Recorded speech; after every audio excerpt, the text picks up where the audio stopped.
सबसे बड़ी खबर ये आ रही है कि कोलकाता में आईपीएस जसप्रीत सिंह को खालिस्तानी बोला गया। उसके बाद से देश में बवाल मचा हुआ है। बहुत सारे लोगों की प्रतिक्रियाएं मिल रही है, बहुत लोग इसे गलत और बहुत ही भर्त्सना कर रहे हैं। लेकिन आइए हम जानते हैं हमारे साथ सरदार भाई ने उनको कैसा फील हुआ जब इस तरह की बातें की गई। देखिए, हमारा देश एक है, एक देश एक कानून लागू होना चाहिए। अब हिंदू भाई के लिए अलग कानून हो, सिख के लिए अलग कानून हो, मुस्लिम के लिए अलग कानून हो, ईसाई के लिए अलग कानून नहीं ना होना चाहिए, एक कानून होना चाहिए।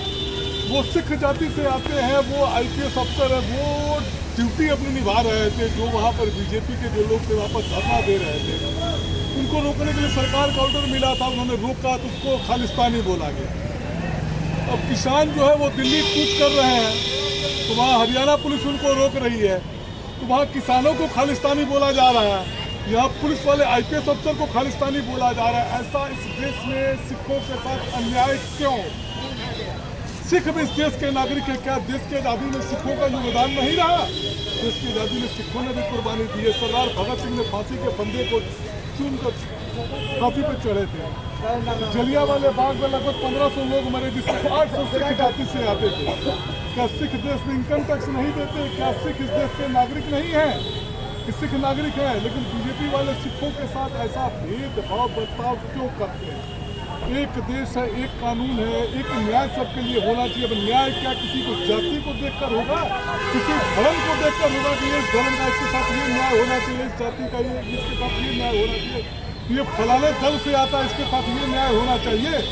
जाति धर्म के अनुसार न्याय नहीं होना चाहिए। एक बार आपको याद होगा, गोधरा में जब कांड हो रहा था, मुस्लिम भाइयों के ऊपर अत्याचार हो रहा था, तो प्रधानमंत्री स्वर्गीय अटल बिहारी वाजपेयी हमारे बीच में नहीं, उन्होंने नरेंद्र मोदी जी को नसीहत दी थी कि राजा को प्रजा प्रजा में भेद नहीं समझना चाहिए। तो आज प्रजा प्रजा में आज भेद क्यों समझा जा रहा है? किसान अगर प्रोटेस्ट करते हैं तो ये सिख हैं, तो ये आतंकवादी हैं, खालिस्तानी हैं। आईपीएस अफसर किसी को रोकते हैं तो वो खालिस्तानी है। मुसलमानों को पाकिस्तानी बोला जाता है। क्या ये देश हमारा है कि नहीं? क्या हम इस देश के नागरिक हैं कि नहीं? भाजपा वाले क्या हमको इस देश का नागरिक मानते हैं कि नहीं मानते हैं? अभी जैसे ये मुद्दा के साथ साथ किसान आंदोलन चल रहा है। किसान आंदोलन में भी देखा जा रहा है कि पंजाब से किसान जा रहे हैं जम्मू बॉर्डर से की तरफ। क्या लगता है उनकी मांग को, मतलब उनकी मांग को लेकर के सरकार के साथ क्या लगता है उनकी बात पूरी होगी? देखिए, किसान हमारे अन्नदाता है, वो अन्न उपजाते हैं जिससे हम लोगों का पेट भरता है। वो कोई क्रिमिनल नहीं है, वो कोई टेररिस्ट नहीं है। आप उनके साथ क्रिमिनल की तरह व्यवहार कर रहे हैं, आंसू गैस के गोले मार रहे हैं, आप उन पर रबड़ की गोलियां चला रहे हैं, किसी को चोटें लग जा रही। वो हमारे देश के अन्नदाता ना जी, हमको पेट हमारा भरते हैं, खेती करते हैं, अन्न उपजाते हैं, अन्न को खाते हमारा पेट भरता है। उनके साथ क्रिमिनल जैसा व्यवहार क्यों? ऐसा नहीं होना चाहिए क्रिमिनल की तरह किसानों के साथ व्यवहार।